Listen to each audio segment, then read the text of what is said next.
আসসালামু আলাইকুম এভরিওয়ান। বহুরূপী ভালোবাসা গল্পের দ্বিতীয় পার্ট। তো চলো বেশি কথা না কইয়া গল্প শুরু করা যাক। ফোনটা কেটে দিতেই দুলাভাই তানিয়াকে নিয়ে আমার পাশে বসে বললাম, দেখো রিফাত, আমার মেয়ে হয়তো এত কিছু বোঝে না। ও যদি তোমার সাথে কোনো ভুলভাল কথা বলে থাকে মাফ করে দিও। তোমার কাছে আমি হাত জোড় করে আমি বললাম, আরে কি বলেন দুলাভাই, আপনি এভাবে বলবেন না প্লিজ। আমি এসব বলতে চাই নাই, তবে আমার কাছে মনে হলো ও এইসব বেশি বেশি করছে, এজন্য আপুকে বললাম। দুলাভাই বলল, ভালো করছো, তুমি এইসব না বললে জানতেই পারতাম না। আমি আর কিছু না বলে সোফা থেকে উঠে রুমে চলে গেলাম। আজকে হয়তো কারো মুড ঠিক নেই, এজন্য আর রুম থেকে বের হই নাই।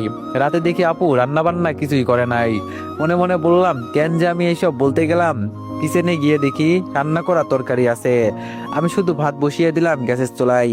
রান্না করে সবকিছু টেবিলে গুছিয়ে রেখে আপুর রুমে চলে গেলাম। গিয়ে দেখি আপু এক কোনায় বসে আছে, আর দুলাভাই তানিয়াকে নিয়ে আরেক কোনায় বসে আছে। আমি শুধু বললাম, টেবিলে খাবার দেওয়া আছে, এখন যদি রাগ করে না খাস আমিও খাবো না। রাগ পরে এভাবে বসে রাখিস না, এখন খেয়ে আই। দুলাভাই ইশারা করে বলল, তুমি তোমার বোনকে নিয়ে যাও, আমরা আসছি। আমি আপুর হাত ধরে বললাম, চল। আপু বলল, তুই গিয়ে খেয়ে নে, আমি খাবো না। আমি আপুকে জোর করে টেবিলে নিয়ে গেলাম। আমি আপুকে নিজ হাতে খাইয়ে দিলাম। পরে আমি অল্প কিছু খেয়ে রুমে চলে গেলাম।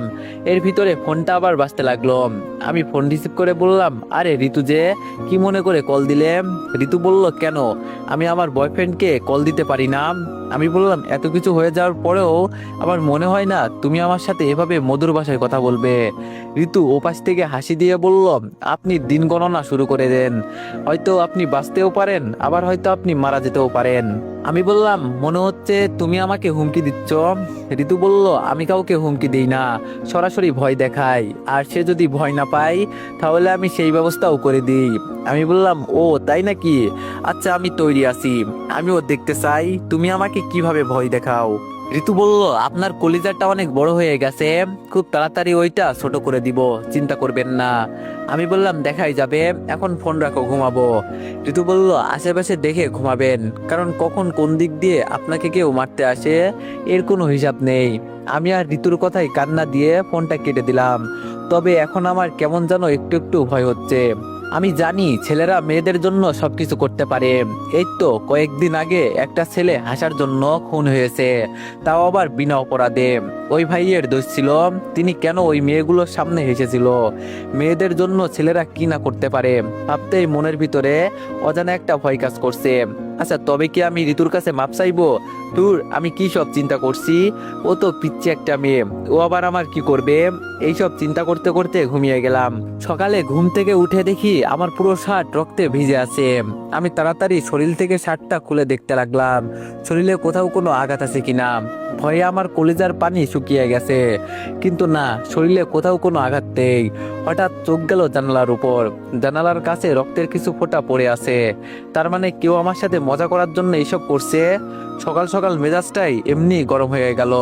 আর বলতে না বলতেই ফোনটা বাজতে লাগলো। ফোনের স্ক্রিনে ঋতুর নাম্বার ভেসে আছে। তার মানে এইসব কিছুর পেছনে ঋতুর হাত আছে।